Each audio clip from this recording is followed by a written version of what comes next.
Ah, I see you've come back for another tale. I have a special one today. Did you know that Snow White had a sister named Rose Red? This is Snow White and Rose Red by William and Jacob Grimm.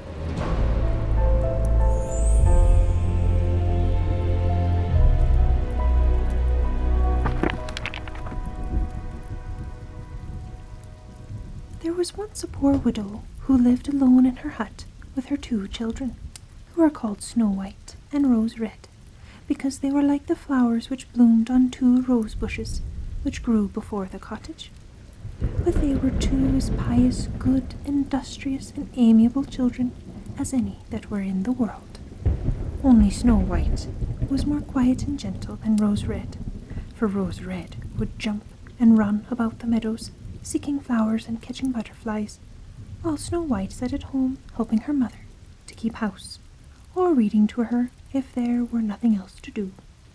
The 2 children loved one another dearly, and always walked hand in hand when they were out together, and ever, when they talked of it, they agreed that they would never separate from each other, and that whatever one had, the other should share.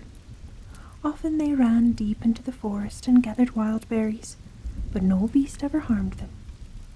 For the hare would eat cauliflowers out of their hands, the fawn would graze at their side, the goats would frisk about them and play, and the birds remained perched on the boughs, singing as if nobody were near. No accident ever befell them, and if they stayed late in the forest and night came upon them, they used to lie down on the moss and sleep till morning, and because their mother knew they would do so, she felt no concern about them. One time, when they had thus passed the night in the forest, and the dawn of morning awoke them, they saw a beautiful child dressed in shining white sitting near their couch. She got up and looked at them kindly, but without saying anything, went into the forest. The children saw they had slept close to the edge of a pit, into which they would have certainly fallen had they walked farther into the dark. Their mother told them the figure was doubtless the good angel who watches over children. Snow White and Rose Red kept their mother's cottage so clean that it was a pleasure to enter. Every morning in the summer time, Rose Red would first put the house in order, and then gather a nosegay for her mother, in which she always placed a bud from each rose tree. Every winter's morning, Snow White would light the fire and put the kettle on to boil, and although the kettle was made of copper, it yet shone like gold, because it was scoured so well.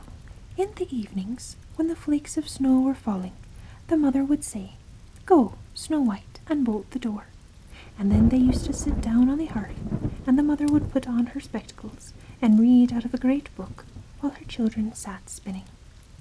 By their side, too, lay a little lamb, and on a perch behind them a little white dove reposed with her head under her wing. One evening, when they were thus sitting comfortably together, there came a knock at the door, as if somebody wished to come in. "Make haste, Rose Red," cried her mother. "Make haste and open the door.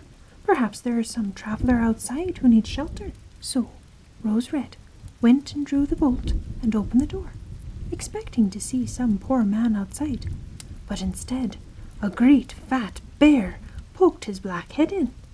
Rose Red shrieked out and ran back. The little lamb bleated, the dove fluttered on her perch, and Snow White hid herself behind her mother's bed. The bear, however, began to speak, and said, "Be not afraid, I will do you no harm, but I am half frozen, and wish to come in and warm myself." "Poor bear," cried the mother, "come in and lie down before the fire, but take care you do not burn your skin." And then she continued, "Come here, Rose Red and Snow White, the bear will not harm you, he means honourably." So they both came back, and by degrees the lamb too, and the dove overcame their fears and welcomed the rough visitor. "You children," said the bear, before he entered, "come and knock off the snow from my coat." And they fetched their brooms and swept him clean. Then he stretched himself out before the fire and grumbled out his satisfaction, and in a little while the children became familiar enough to play tricks with the unwieldy animal. They pulled his long shaggy skin, set their feet upon his back, and rolled him to and fro, and even ventured to beat him with a hazel stick, laughing when he grumbled. The bear bore all their tricks good-temperedly, and if they hit him too hard, he cried out, "Leave me my life, you children, Snow White and Rose Red, or you'll never wed." When bedtime came and the others were gone, the mother said to the bear, "You may sleep here on the hearth if you like, and then you will be safely protected from the cold and bad weather." As soon as day broke, the two children let the bear out again, and he trotted away over the snow, and ever afterwards he came every evening at a certain hour. He would lie down on the hearth and allow the children to play with him as much as they liked, till by degrees they became so accustomed to him that the door was left unbolted till their bear friend arrived. But as soon as spring returned and everything out of doors was green again, the bear one morning told Snow White that he must leave her and could not return during the whole summer. "Where are you going then, dear bear?" asked Snow White. "I'm obliged to go into the forest and guard my treasure from the evil dwarfs, for in winter, when the ground is hard, they are obliged to keep in their holes and cannot work through. But now, since the sun has thawed the earth and warmed it, the dwarfs pierce through and steal all they can find, and what has once passed into their hands gets concealed by them in their caves, which is not easily brought to light." Snow White, however, was very sad at the departure of the bear, and opened the door so hesitatingly that when he pressed through it, he left behind on the sneck a piece of his hairy coat, and through the hole which was made in his coat, Snow White fancied she saw the glittering of gold, but she was not quite certain of it. The bear, however, ran hastily away, and was soon behind the trees. Some time afterwards, the mother sent the children into the wood to gather sticks, and while doing so, they came to a tree which was lying across the path, on the trunk of which something kept bobbing up and down from the grass, and they could not imagine what it was. When they came near, they saw a dwarf, with an old wrinkled face, and a snow-white beard a yard long. The end of this beard was fixed in a split of the tree, and the little man kept jumping up about like a dog tied by a chain, for he did not know how to free himself. He glared at the maidens with his fiery red eyes and exclaimed, "Why do you stand there? Are you going to pass without offering me any assistance?" "What have you done, little man?" asked Rose Red. "You stupid gaping goose!" he exclaimed. "I wanted to have split the tree in order to get a little wood for my kitchen, for the little wood which we use is soon burned up, with great logs, not like what you rough greedy people devour. I had driven the wedge in properly, and everything was going on well, when the smooth wood flew upward, and the tree closed so suddenly together that I cannot draw my beautiful beard out, and here it sticks, and I cannot get away. There, don't laugh, you milk-faced things. Are you dumbfounded?" The children took all the pains they could to pull the dwarf's beard out, but without success. "I will run and fetch some help," cried Rose Red at length. "Crack-brained sheep-head that you are," snarled the dwarf. "What are you going to call other people for? You are too many now for me. Can you think of nothing else?" "Don't be impatient," replied Snow White. "I have thought of something." And pulling her scissors out of her pocket, she cut off the end of the beard. As soon as the dwarf found himself at liberty, he snatched up his sack, which lay between the roots of the tree, filled with gold, throwing it over his shoulder, marched off, grumbling and groaning and crying, "Stupid people, to cut off a piece of my beautiful beard. Plague take you!" And away he went, without once looking at the children. Some time afterwards, Snow White and Rose Red went a-fishing, and as they neared the pond, they saw something like a great locust hopping about on the bank, as if going to jump into the water.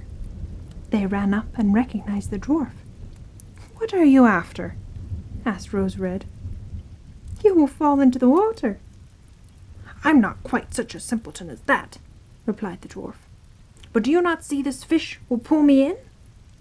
The little man had been sitting there angling, and unfortunately The wind had entangled his beard with the fishing line, and so, when a great fish bit at the bait, the strength of the weak little fellow was not able to draw it out, and the fish had the best of the struggle. The dwarf held on by the reeds and rushes which grew near, but to no purpose, for the fish pulled him where it liked, and he must soon have been drowned into the pond. Luckily, just then the two maidens arrived, and tried to release the beard of the dwarf from the fishing line, but both were too closely entangled for it to be done. So the maiden pulled out her scissors again, and cut off another piece of the beard. When the dwarf saw this done, he was in great rage, and exclaimed, "You donkey, that is the way to disfigure my face. Was it not enough to cut it once? But you must now take away the best part of my fine beard? I dare not show myself again now to my own people. I wish you would run the soles off your boot before you had come here." So saying, he took up a bag of pearls, which lay among the rushes, and without speaking another word, slipped off and disappeared behind a stone. Not many days after this adventure, it chanced that the mother sent the two maidens to the next town to buy thread, needles, pins, laces, and ribbons. Their road passed over a common, on which here and there great pieces of rock were lying about. Just over their heads they saw a great bird flying round and round, and every now and then dropping lower and lower, till at last it flew behind a rock. Immediately afterwards they heard a piercing shriek, and running up they saw with affright that the eagle had caught their old acquaintance, the dwarf, and was trying to carry him off. The compassionate children thereupon laid hold of the little man and held him fast till the bird gave up the struggle and flew off. As soon then as the dwarf had recovered from his fright, he exclaimed in his squeaking voice, "Could you not hold me more gently? You have seized my fine brown coat in such a manner that it is all torn and full of holes. Meddling and interfering rubbish that you are." With these words, he shouldered a bag filled with precious stones and slipped away to his cave among the rocks. The maidens were now accustomed to his ingratitude, and so they walked on to the town and transacted their business there. Coming home, they returned over the same common, and unawares walked up to a certain clean spot on which the dwarf had shaken out his bag of precious stones, thinking nobody was near. The sun was shining, and the bright stones glittered in its beams and displayed such a variety of colours that the two maidens stopped to admire them. "What are you standing there gaping for?" asked the dwarf, while his face grew as red as copper with rage. He was continuing to abuse the poor maidens when a loud, roaring noise was heard, and presently a great black bear came rolling out of the forest. The dwarf jumped up, terrified, but he could not gain his retreat before the bear overtook him. Thereupon he cried out, "Spare me, my dear Lord Bear! I will give you all my treasures. See these beautiful precious stones which lie here. Only give me my life, for what have you to fear from a little weak fellow like me? You could not touch me with your big teeth. There are two wicked girls. Take them. They would make nice morsels, as fat as young quails. Eat them for heaven's sake." The bear, however, without troubling himself to speak, gave the bad-hearted dwarf a single blow with his paw, and he never stirred after. The maidens were then going to run away, but the bear called after them, "Snow White, Rose Red, fear not. Wait a bit, and I will accompany you." They recognized his voice and stopped, and when the bear came, his rough coat suddenly fell off, and he stood up, a tall man, dressed entirely in gold. "I am a king's son," he said, "and was condemned by the wicked dwarf, who stole all my treasure, to wander about in this forest in the form of a bear, till his death released me. Now he has received his well-deserved punishment." Then they went home, and Snow White was married to the prince, and Rose Red to his brother, with whom they shared the immense treasure which the dwarf had collected. The old mother also lived for many years happily with her 2 children, and the rose trees which had stood before the cottage were planted now before the palace, and produced every year beautiful red and white roses. Good night.